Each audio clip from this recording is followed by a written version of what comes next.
जय भीम, जय भारत, जय संविधान,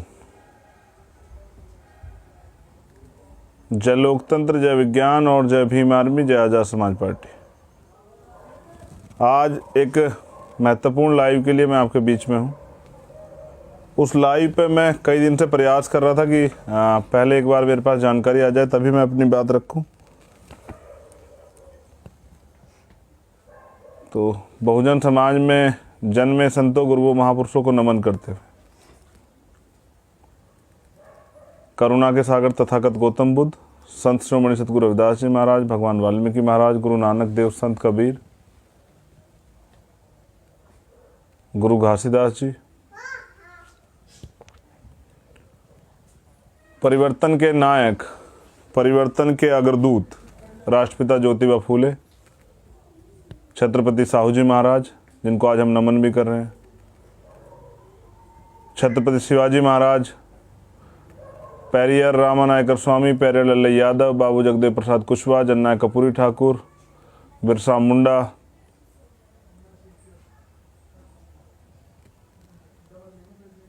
संत गाडगे जी महाराज, नारायणा गुरु, उनके साथ राष्ट्रपिता ज्योतिबा फूले को मैं बार बार नमन इसलिए करता हूं क्योंकि एक कारण है कि सबसे पहले परिवर्तन का आंदोलन उन्होंने चलाया। अब के समय में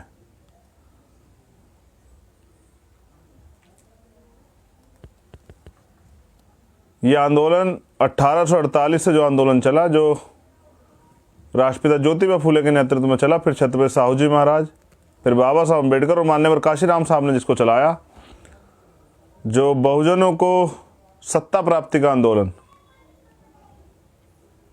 उस आंदोलन को आगे बढ़ाते हुए, जिसको बाद में मान्यवर दीना भाना वाल्मीकि, मान्यवर साहब काशीराम ने आगे बढ़ाया, जिसको आज भीम आर्मी और आज़ाद समाज पार्टी चला रही। तो मैं सर्वप्रथम आज़ाद समाज पार्टी उत्तर प्रदेश के जो पंचायत चुनाव का रिजल्ट है, उस रिजल्ट के लिए भीम आर्मी भारत एकता मिशन के एक कार्यकर्ता को, एक पदाधिकारी को, आज़ाद समाज पार्टी के एक कार्यकर्ता पदाधिकारी को, मिशन 78 अशोक सिद्धार्थ जी के नेतृत्व में जो हमारी एक और विंग है, उसके जो कार्यकर्ता पदाधिकारी है, हमारी महिला मोर्चा के जो कार्यकर्ता पदाधिकारी है, हमारे जो यूथ मोर्चा के पदाधिकारी कार्यकर्ता हैं, हमारे जो एडवोकेट सेल के जो पदाधिकारी कार्यकर्ता हैं, मैं आप सबका धन्यवाद, आभार प्रकट करता हूं कि आप सब लोगों के संघर्ष से ये सब चीज़ें संभव हो पाई। मैं जानकारी के लिए बस थोड़ा सा कार्य आगे बढ़ा दूं। हम उत्तर प्रदेश में अलीगढ़ में जीते हैं, हम आजमगढ़ में जीते हैं। आजमगढ़ तो बहुजन मूवमेंट क्रांति दे रहा है। हम अम्बेडकर नगर में जीते हैं, हम बिजनौर में जीते हैं, हम बलरामपुर में जीते हैं, हम बस्ती में जीते हैं, हम इटावा में जीते हैं, हम फतेहपुर में जीते हैं, हम गोंडा में जीते हैं, हम गोरखपुर में जीते हैं, हम जौनपुर में जीते हैं, हम कौशाम्बी, जिला कौशाम्बी में जीते हैं, और उत्तर प्रदेश के लखनऊ की राजधानी जो है लखनऊ, वहाँ जीते हैं। हम जिला मुजफ्फरनगर में जीते हैं, हम जिला रायबरेली में जीते हैं, सुल्तानपुर में जीते हैं, हम जिला सहारनपुर में जीते हैं और जिला उन्नाव में जीते हैं। और जिन जिलों में नहीं जीते वहाँ भी हमने जिन सीटों पे हम लड़े, हमने अपनी आमद दर्ज कराई है, हमने साबित किया है कि जनता का समर्थन हमारे पास। और क्योंकि मैं सब जगह नहीं गया चुनाव के बीच में, तो जहां जीते हैं बाहर, उनके लिए मैं वहां के कार्यकर्ता पदाधिकारियों का धन्यवाद करता हूं कि उनकी मेहनत, उनके संघर्ष, जो भीम आर्मी ने परिवर्तन का आंदोलन चला, उसकी बदौलत हम लोग जीते हैं। जो एनर्जी, जो ऊर्जा आपने समाज में दी, समाज की लड़ाई लड़ी, समाज को सही रास्ता दिखाया, उसकी वजह से जीते हैं। तो मैं दोबारा आपका धन्यवाद करता हूं। लेकिन इस अवसर पे जो मैं कहना चाहता हूं वो बहुत महत्वपूर्ण है जहां हम नहीं भी जीते वहां भी कार्यकर्ताओं को निराश होने की जरूरत नहीं। ये चुनाव, वहां कुछ कमी खामियां रही होंगी, उनको दूर करके फिर हमें दोबारा से आगे बढ़ना है। तो उस पर हार जीत पे परेशान होने की जरूरत नहीं है। लेकिन जो सबसे महत्वपूर्ण है वो ये है कि आज़ाद समाज पार्टी वंचित वर्ग की वो पार्टी है जो संसाधनविहीन है, जिन पे अपने ऑफिस भी नहीं है अभी पूर्ण रूप से, जिलों में, जिनके पास अभी कोई एमपी एमएलए भी नहीं है, जिनके पास लड़ने के लिए सिर्फ और सिर्फ जो है क्रांतिकारी आंदोलनकारी बहुजन समाज के साथी, जो परिवर्तन की लड़ाई लड़ रहे हैं उत्तर प्रदेश के अंदर। और जब मैं उत्तर प्रदेश से बाहर भी जाता था तो मैं उनसे कहता था इस बात को कि भाई उत्तर प्रदेश में तो हमने समाज को इस रूप से तैयार कर दिया है कि जब चुनाव आएगा तो वो ये साबित कर देगा कि आज़ाद समाज पार्टी एक बड़ी ताकत बनेगी। तो मैं तो धन्यवाद, आभार करता हूं सभी कार्यकर्ता पदाधिकारियों का कि आपकी मेहनत, आपकी लगन, आपकी ईमानदारी, आपके संघर्ष के बदौलत आज़ाद समाज पार्टी ने पंचायत चुनाव में, चाहे जिला पंचायत हो, चाहे ग्राम प्रधान हो, चाहे क्षेत्र पंचायत का जो रिजल्ट हो, उसमें जो है एक महत्वपूर्ण भूमिका जो है अदा की है। और अपने जीत का जो है सहरा, वो ये पूरे जीत का सहरा मैं कार्यकर्ताओं के नाम समर्पित करता हूं। ये जीत की जो को मैं मान्यवर काशीराम साहब के नाम समर्पित करता हूं, क्योंकि हम बहुजन मूवमेंट चला रहे हैं। हम बहुजन हिताय बहुजन सुखाय को मानने वाले लोग, जिन्होंने 85% बहुजन समाज के लोगों के साथ अपना आंदोलन शुरू किया, वो इसी के भरोसे से आगे बढ़े। और मान्यवर काशीराम साहब का जो आंदोलन था वो इसी के भरोसे आगे बढ़ा। लेकिन जब उसकी रीति नीति बदली, उसके सिद्धांत बदले, उनका एजेंडा बदला, तभी वो आंदोलन पीछे हटा। तो अगर हम आज आगे बढ़े हैं तो इसका एकमात्र कारण है कि हमारा जो नारा है वो बहुजन हिताय बहुजन सुखाय का है। मैं आपका धन्यवाद देता हूँ इस प्रदेश के वंचित समाज के लोगों का, जिन्होंने आगे बढ़ के इस आंदोलन को, इस प्रदेश के दलित, पिछड़े, आदिवासी, अल्पसंख्यक, मुस्लिम साथियों का मैं धन्यवाद देता हूं, जिन्होंने आज़ाद समाज पार्टी को समर्थन दिया। और मैं अब जीते हुए प्रत्याशियों को भी कहना चाहता हूं कि जिन लोगों ने आपको वोट दिया, उनकी जिम्मेदारी बनती है कि भाई वो हारे या जीते हैं, वो चाहे जीते प्रत्याशी हारे प्रत्याशी, जनता के लिए हित में काम करना, उनकी लड़ाई लड़ना, उनके दुख सुख में खड़े होना, उनकी ज़रूरतों को जो सरकार की योजना उन तक पहुंचाना, उनके हक अधिकार सुरक्षा करना, ये आपकी जिम्मेदारी है। उन्होंने आपको अपना वोट दिया है। वोट जो है ना बहुत बड़ा अधिकार है। तो हमें ये साबित करना था कि हम भीड़ नहीं है। इस चैलेंज को आपने स्वीकार किया, मैं धन्यवाद करता हूं सब लोगों का। और मैं ये इस चुनाव में हमने कुछ सीखा भी है। हम सब लोगों ने सीखा है कि भाई संगठन बहुत महत्वपूर्ण। तो अब मैं कार्यकर्ताओं से कहना चाहता हूं कि निराश होने की जरूरत नहीं है, बस मजबूत संगठन का निर्माण कीजिए। और हमने गरीब लोगों को टिकट दिया, और गरीब लोगों को हमने जिला पंचायत का जो सदन है, बोर्ड है, उसमें भेजने का काम किया। तो ये भी साबित हो जाता है कि अगर आप संगठन तैयार कर लेते हैं तो आज़ाद समाज पार्टी से आने वाले कल में वंचित वर्ग के वो लोग, गरीब लोग, जो आर्थिक रूप से कमजोर भी है, वो भी आगे बढ़ सकते हैं। आज़ाद समाज पार्टी एक ऐसा प्लेटफॉर्म है जो शोषितों को जुबान देगा, जो शोषितों को जो है आगे बढ़ने का रास्ता देगा, जो शोषितों को की लड़ाई को आगे बढ़ाएगा। तो इस बीच में मैंने कई जगह ये भी देखा कि कहीं पे परिणाम अच्छे रहे तो वहां के कार्यकर्ताओं को और ज़्यादा मजबूती से काम करना है कि और अच्छे परिणाम लाना है। जहाँ के परिणाम कमज़ोर रहे वहाँ के कार्यकर्ताओं को भी और मेहनत से काम करना है।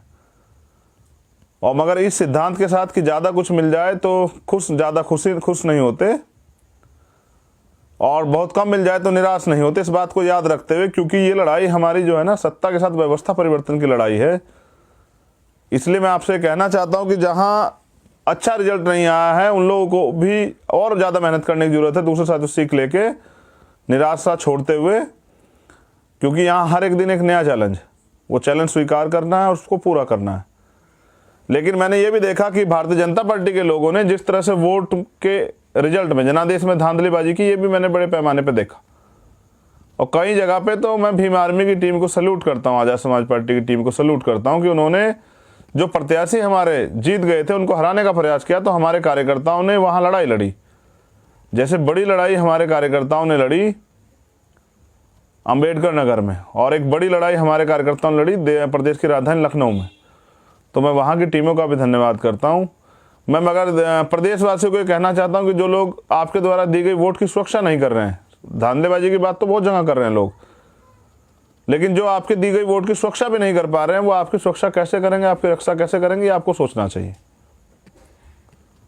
अभी मैं ये भी आज स्पष्ट कर देना चाहता हूं कि बहुत सारी जगह पर अन्य पार्टियों के लोग बहुत बड़े पैमाने पर जीते। जहां हमारे जीते वहां तो हम अध्यक्ष बनाने के लिए लड़ेंगे, लेकिन आप ये भी देखना कि जहां भारतीय जनता पार्टी से भी ज्यादा सीटें जहां दूसरी पार्टियों की हैं, वो लोग कितने अध्यक्ष बना पाते हैं, ये भी आप देखना।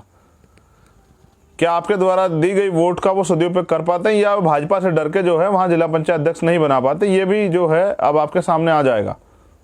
जिन लोगों को आपने वोट दी है, मैं बहुजन समाज के लोग कहना चाहता हूं, उनको देखना कि वो आपके लिए आपके द्वारा दी गई वोट का सदुपयोग कर पाके अपना अध्यक्ष बना पाएंगे, या ज्यादा संख्या जीतने के बाद भी वहां भारतीय जनता पार्टी के लोग सत्ता का दुरुपयोग करके बना लेंगे और ये लोग चुपचाप देखते रह जाएंगे।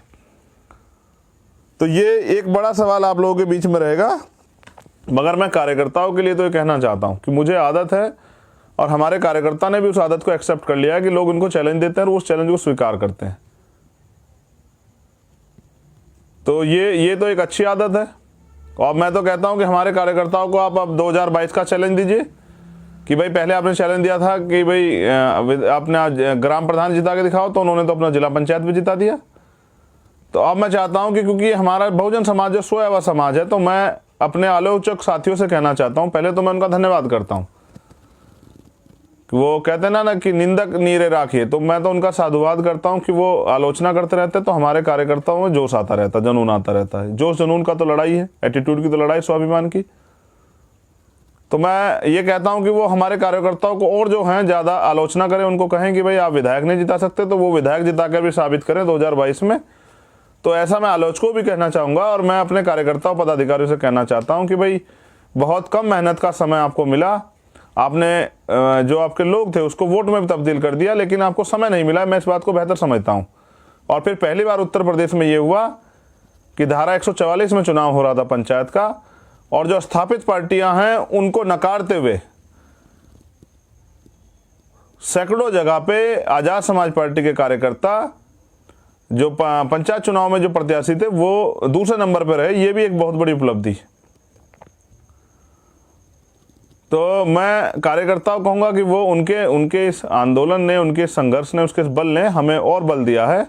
अब हम ज़्यादा काम करेंगे। पहले हम 20 घंटे काम करते थे, 22 घंटे काम करेंगे, क्योंकि हम यहाँ आराम करने के लिए नहीं, बाबा साहब अम्बेडकर, माननीय काशीराम साहब का सपना पूरा करने के लिए। जैसे मैं आपसे पहले भी कहता हूँ कि जब आप एक गज ज़मीन किसी की लेना चाहेंगे, जो वो ज़मीन भले ही आपकी और किसने कब्जा ली, उसको लेना चाहेंगे, तो आपको वहाँ झगड़े होंगे, मुकदमे होंगे, आपका कत्ल भी हो सकता है, आपको तमाम तरह की परेशानियां भी हो सकती है। तो आपकी छीनी हुई राज सत्ता जो इन मनवादियों ने छीन ली, अगर आप उनको लेने जाओगे तो उसके लिए तो आपको बहुत तरह की तमाम तरह की परेशानियां उठानी पड़ेंगी। तो राज सत्ता छीनने के लिए तो लड़ना पड़ेगा। लेकिन मैं ये भी समझता हूं कि ये चैलेंज अगर हमारे कार्यकर्ता स्वीकार कर लें, जो आलोचक साथी हमारे देते हैं उनका आभार, तथागत उन पे उनके ऊपर अपने अनुकंपा बना के रखें, उनको स्वस्थ और दीर्घायु रखें कि वो आलोचना करते रहें, और हमारे कार्यकर्ता पदाधिकारी इसको अपना चैलेंज बना के जो है इस पर काम करते रहें। और वंचितों की जो आवाज़ है, आज मेरे पास सैकड़ों संदेश हैं बहुजन समाज के पुराने लोगों के, जो पुराने मिशनरी रहे हैं, उन्होंने मुझसे मुझे बधाई तो दी, लेकिन मुझे एक और आशीर्वाद भी दिया कि उन्होंने मुझसे कहा कि आपने बहुजन मूवमेंट को जिंदा कर दिया है, आपने काशीराम साहब को जिंदा कर दिया, आपने काशीराम साहब की विचारधारा को जिंदा कर दिया, आपने ये भी साबित कर दिया कि गरीब आदमी भी जो है राजनीति में ताकतवर बन सकता है और अपने लोगों के लिए काम कर सकता है। तो मैं उनका भी धन्यवाद करता हूं कि भाई आप लोगों ने उम्मीद हमसे जगाई है, तो इस उम्मीद पे हम लोग खरा उतरेंगे। लेकिन एक जरूरी विषय पे भी मैं आपसे बात करना चाहूँगा कि कोरोना काल चल रहा है और रोज़ मेरे पास सैकड़ों फ़ोन आते हैं, मैं बहुत सारे ट्वीट्स भी करता हूँ कि भाई जिनको कुछ लोगों को मदद हो जाए। लेकिन बस मैं ये देशवासियों के लिए मेरा संदेश और मैं पूछना चाहता हूँ कि आप ये बताएं कि ये सारी सरकारें यहाँ पे थी, जिन चीज़ों के लिए आज हम परेशान हैं, हम अपने लोगों को खो रहे हैं। जिसने अपना खोया उसको पता है। आप अपने जिन लोगों ने अपने खोए हैं और इस वजह से कि उनको अगर अच्छा इलाज मिल जाता तो उनकी जान बच जाती। तो ये बुनियादी ज़रूरतों पे काम क्यों नहीं हुआ, ये क्यों नहीं किया गया, और ये इसके पीछे किसका कारण है? मैं तो अपने स्पीच में कहता हूँ कि रोटी, कपड़ा, मकान, चिकित्सा, शिक्षा, सुरक्षा, रोजगार, न्याय, ये सब चीज़ों गारंटी कॉन्स्टिट्यूशन देता है। लेकिन ये इतनी सरकारें यहाँ रही, इन्होंने क्यों नहीं दिया? आज अस्पताल में बेड नहीं है तो आपका पेशेंट मर जाएगा, ऑक्सीजन नहीं है तो मर जाएगा, वेंटिलेटर नहीं मिलेगा तो मर जाएगा, आईसीयू बेड नहीं मिलेगा तो मर जाएगा, वैक्सीन नहीं मिलेगी तो आप परेशान हैं, लॉकडाउन लग जाएगा तो भूख से मर जाएगा। प्राइवेट कर्मचारियों के क्या हालात हैं, सरकारी कर्मचारियों के क्या हालात हैं, आम आदमी क्या हालात हैं, बच्चों का भविष्य पढ़ नहीं पा रहे, क्या हालात हैं। मैं इसलिए आपसे कहता था कि आपको भारत के लोग ही तो मुझे वास्तविकता में हंसते हुए कहना पड़ेगा कि यहाँ ये भारत के लोग स्वाभिमानी लोग तो हैं, लेकिन इमोशनल लोग भी हैं, इसलिए इनको राजनीतिक दल बेवकूफ़ बनाते हैं।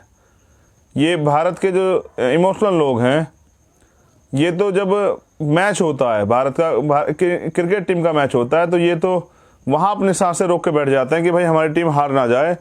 ये तो वहाँ उन पे गुस्सा हो जाते हैं, लेकिन ये इनके अधिकार जो हैं, इनके लोग मर रहे हैं, यहाँ भारत में हमारे लोग मर रहे हैं, ये उस पर गुस्सा नहीं करते और उस पर जो है उनके खिलाफ संकल्प नहीं लेते। ये क्रिकेट मैच पे तो भावनात्मक हो जाते हैं, लेकिन ये देश की सुरक्षा, देश में हर व्यक्ति को अधिकार, संविधान सुरक्षा पे कभी जो है कदम नहीं उठाते। इनकी ये दूसरे के भरोसे लड़ने वाली जो लड़ाई है, इसकी वजह से जो है भारत जो आज कंगाली के दौर में चला गया और भारत में लोगों की जानों की कीमत नहीं है, बहुसंख्यक रूप से लोग मर रहे हैं, सरकार कुछ नहीं कर रही। मैं ये भी आपको बता देना चाहता हूं कि दूध की रखवाली कभी बिल्ली नहीं करती है और कभी जो है शेर बकरी की रखवाली नहीं करता है। आपको अपनी लड़ाई खुद लड़नी पड़ेगी और आपको जो है अपनी रखवाली के लिए अपने लोग तैयार करने पड़ेंगे, उनको भेजना पड़ेगा। जिनके भरोसे आप लड़ रहे हैं, अगर वो इतने हितैषी होते तो ऐसे बुरे समय में आपके बीच निकल के आते। आपको वो पैसे वाली राजनीति और उन लोगों को जो आपके चुनाव के बाद आपके बीच नहीं आते, उनको नकारना पड़ेगा। और कुछ लोग तो इस वजह से कन्फ्यूज थे कि भाई पता नहीं आज़ाद समाज पार्टी को समर्थन मिलेगा नहीं मिलेगा, लेकिन आज़ाद समाज पार्टी के कार्यकर्ताओं ने साबित कर दिया और जनता ने भी साबित कर दिया।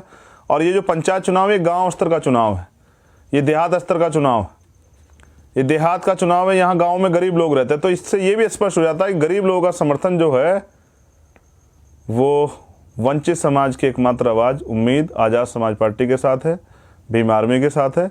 तो मैं सभी का आभार प्रकट करता हूँ, लेकिन मैं अपने कार्यकर्ताओं से कहना चाहता हूँ कि जो बुनियादी ज़रूरतें हैं, जो पूरी होनी चाहिए थी, जो लोकतंत्र की मांग है, जो लोकतंत्र बना इसलिए था कि ये बुनियादी ज़रूरतें पूरी हुई, उन पर काम इसलिए नहीं हुआ क्योंकि काम करने वाले लोगों को मौका नहीं मिला।